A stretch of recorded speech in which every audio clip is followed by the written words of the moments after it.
அமைதியாக உலாவிக் கொண்டிருந்த கடல் அலைகள் திடீரென கரையை தாண்டி ஊருக்குள் புகுந்ததால் பொதுமக்கள் அதிர்ச்சியில் உறைந்து போயுள்ளனர்.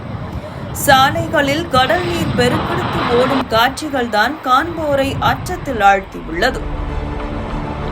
வளிமண்டல சுழற்சி காரணமாக கன்னியாகுமரி மாவட்டம் உள்ளிட்ட பல்வேறு மாவட்டங்களில் பரவலாக கனமழை பெய்யக்கூடும் என்றும் கடலோர பகுதிகளில் கடல் சீற்றம் இருக்கும் எனவும் சென்னை வானிலை ஆய்வு மையம் அறிவித்திருந்தது.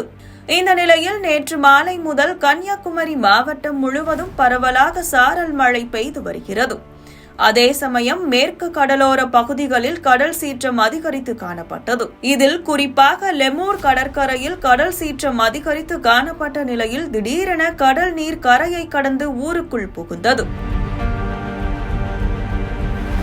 கடல் நீர் லெமூர் பீச் அருகில் உள்ள தென்னந்தோப்பு, கோவில் சுற்றுப்புறம், சிறுவர்கள் விளையாடும் பார்க் என அனைத்து இடங்களையும் சூழ்ந்தது.